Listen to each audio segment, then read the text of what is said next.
ආයිබෝවන් තෙරුවන් සරණයි ඔයාලා හැමෝටම. අද අපි කතා කරන්නේ අලුත් මාතෘකාවක් ගැන. ඒ තමයි චත්තමානවක කතා පුවත ගැන. ඉතින් ඔයාලත් මේ වගේ වැදගත් දේවල් අහන්න බලන්න කැමති නම් මතක ඇතුව අපේ YouTube channel එක subscribe කරලා තියාගන්න. ඒ වගේම මතක ඇතුව like එකක් comment එකක් දාගෙනම යන්න. ඉතින් ඔයාලගේ යාළුවන්ටත් මේක ෂෙයා කරන්න.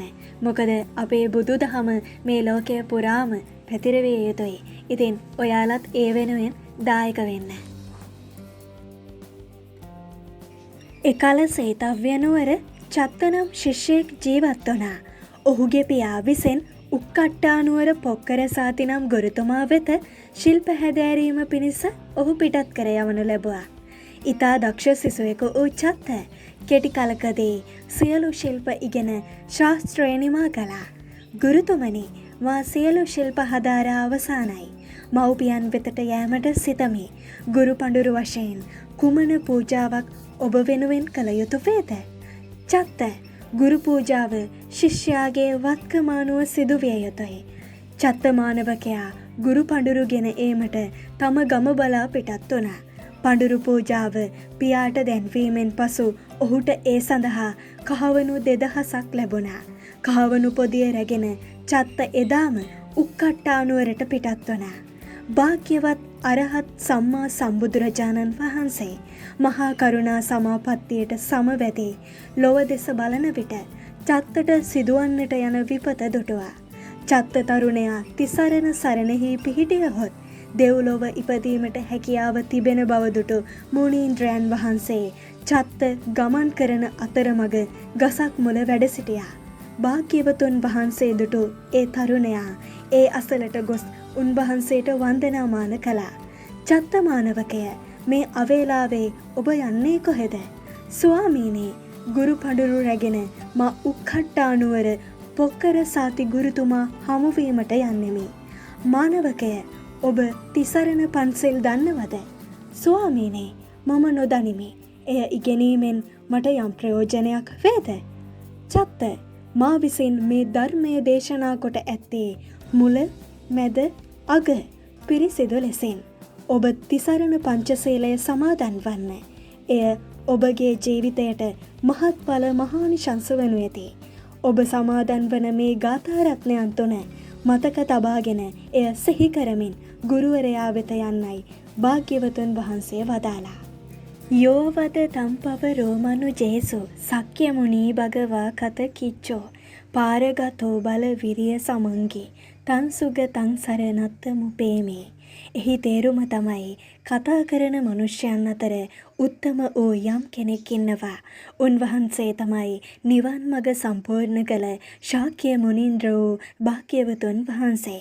තමන් වහන්සේගේ ප්‍රඥා බල මහිමයෙන් චතුරංග සමන්වාගත වේරෙන් සංසාරෙන් ඉතරයට වැඩියා.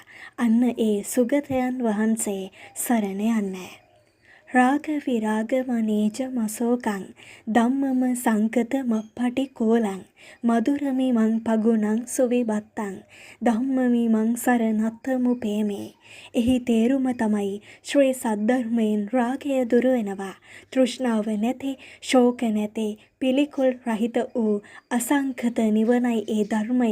මේ ධර්මය මధుරයි, හොඳින් ප්‍රගුණ වෙනවා, විස්තර විභාග සහිතයි. මේ ධර්මයත් සරණ යන්න. යත්තච දින්නම හප්පල මාහු චතුසුසු චේසු පුරිසයුගේස අට්ටච පුග්ගල ධම්ම දසාතේ සංගමි මං සරණත්ත මුපේමි. එහි තේරුම තමයි යම් ආර්ය සංඝ පිරිසකට දානය පූජා කළ විට මහත්ඵල ලැබෙනවා කියලා කියනවා නම් එසේ වූ උන්වහන්සේලා පාරිශුද්ධ පුද්ගල යුගල වශයෙන් සතරකින් යුක්තයි. ධර්මයේ පිහිටි උන්වහන්සේලා පුද්ගල වශයෙන් 8 දෙනෙක් වෙනවා. මේ ආර්ය සංඝ රත්නයේද සරණ යන්න. චත්ත ගාථා තුනේ තේරුම ඉගෙනගෙන ගමන සඳහා පිටත් වූවා. සොරොන් කණ්ඩායමකට ලැබුණු ඔත්තුවක් අනුව ඔවුන් චත්ත එනමග රැක සිට මහ වනයේදී විසපයෝ ඊතලයක් වෙත චත්ත මරා මුදල් රැගෙන පලා ගියා. තිසරණ සරණ සිහි කරමින් ගිය චත්ත මිය යනවත් සමග නිදා පිබිදියාක් මෙන් තව්තිසා දෙව්ලොව යොදුන් 20ක ආලෝකය පතුරවමින් උපත ලැබුවා. චත්තගේ හදිසි අභාවය අසා සියලුම දෙනා එතැනට රැස් වුණා. සියල්ලෝම චිතකයක් සාදා මෘත ශරීරය දවාලන්නට කටයුතු පිළියෙල කළා. භාග්‍යවතුන් වහන්සේද චත්තගේ ආදාහන කටයුතු කරන තැනට පැමිණියා. චත්ත දිව්‍ය පුත්‍රයා භාග්‍යවතුන් වහන්සේ කෙරෙහි මහත් ගෞරවයෙන් මුළු පරිසරයම ඒකාලෝක කරමින් සහ පිරිවරින් දේව විමානයත් සමග භාග්‍යවතුන් වහන්සේ වන්දනා කිරීමට එහි පැමිණියා. මොහු දෙවියෙක්ද බ්‍රහ්මයෙක්ද අවට සිටියවුන් කලබල වූවා. චත්ත දිව්‍ය පුත්‍රයා කළ පින්කම් රැස්ව සිටි අයට ප්‍රකට කරවීම සඳහා භාග්‍යවතුන් වහන්සේ විසින් මෙසේ විචාරනු ලැබුවා. මේ දිව්‍ය විමානය අහසෙහි බබලන හැටි ඊටාම ප්‍රභාස්වරයි. මෙබඳු වූ දිව්‍ය ආශ්චර්යයක් සහිතව දෙව්ලොවින් මෙලොවට පැමිණි ඔබ කවුරුද? ස්වාමීනි, ඒ විමානය පිරිසිදුයි, නිර්මලයි, සුන්දරයි. දිව්‍ය පුත්‍රය, මේ පුණ්‍ය විපාකයේ ලැබුණේ මොන වගේ සංවරකමක් දමනය වීමක් නිසාද? මෙහි ඔබ උපන්නේ මොන වගේ පුණ්‍ය විපාකයකින්ද? භාග්‍යවතුන් වහන්සේ විසින් විචාරනු ලැබුවා. ස්වාමීනි, භාග්‍යවතුන් වහන්සේ එක්තරා මානවකෙක් මහමග යමින් සිටියා. භාග්‍යවතුන් වහන්සේ ඔහු මුණ ගැහිලා අනුශාසනා කළා. ඒ මහා රත්නය වන නුඹ වහන්සේගේ ධර්මය අසා පිළිපදිනවා කියලා ඒ චත්තමානවක දිව්‍ය පුත්‍රයා කිව්වා.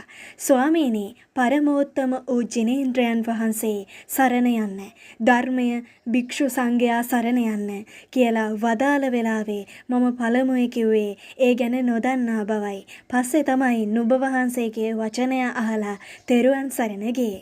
ශීලය සංවරය ඇති කරගත්තේ මොහොතයි. ධම්මානුධම්ම පටිපදාවේ විපාකය බලනු මැන. මා දකින විට හීන සම්පත් ඇති බොහෝ අය මා වගේ කෙනෙක් වෙන්නයි කැමති වෙන්නේ. ස්වාමීනි, මම පන්සිල් රැකගත්තා. තථාගතයන් වහන්සේ වදාළ ධර්මය පිළිපැද්දා. දෙමන්සලකට ආපු වෙලාවේදී මාව සොරොන්ට මැදි වුණා. ඔවුන් වස්තුව ගන්න හිතාගෙන මාව මැරුවා. පිනක් ලෙස මෙච්චරයි සිහි කරන්න තිබුණේ. ඒ සුචරිත ධර්මයේහි විපාක වශයෙන් මම සැපතිපෙන තව්තිසාවේ ඉපදුනා. සුළු දේශනාවක අසිරිය බලනු මැන. මම සුගතියට ගියා. සැපත් ලැබුවා. එහෙම එකේ යම් කෙනෙක් නිතර ධර්මය ඇසුවොත් ඒ අය දුක බිය රහිත අමා නිවන ස්පර්ශ කරනු නිසැකයි. තථාගතයන් වහන්සේගේ ධර්මයේ පිහිටලා යමක් කළ විට මහා විපාකයන් ලැබෙනවා. විපුල ඵල ලැබෙනවා. පින් කරගත් මා දෙස බලන්න. හිරු මඩල බබලනවා වගේ මා දෙව්ලොව බබලනවා. මේ කුසලය මොන වගේ දෙයක්ද? මොන වගේ යහපතෙහිද හැසිරිය යුත්තේ කියලා ඇතැම් දෙවිවරුන් සාකච්ඡා කරනවා. භාග්‍යවතුන් වහන්සේ මට බොහෝ උපකාර කොට වදාලා, අනුකම්පා කොට වදාලා. මහා මද්දහනේ මා සිටි තැනට වැඩමවාලෝ සත්‍ය නාම වූ බුදුරජන් කරා මා පැමිණුවා. මට අනුකම්පා කරන සේක්වා. ආයෙත් අසන්නම්, මේ ශාසනයේ යමෙක් කාම රාග දුරු කරනවා නම්, භව රාගය දුරු කරනවා නම්, මෝහයත් දුරු කරනවා නම්, උන්වහන්සේලා ආයේ කවදාවත් මව් කුසක පිළිසඳ ගන්න එන්නේ නැහැ. පිරිණිවීමට පත් වෙලා එයින් නිවි සැනසුම ලබනවා. ඉතින් ඒ චත්තමානවක දිව්‍ය පුත්‍රයාගේ කතාවයි.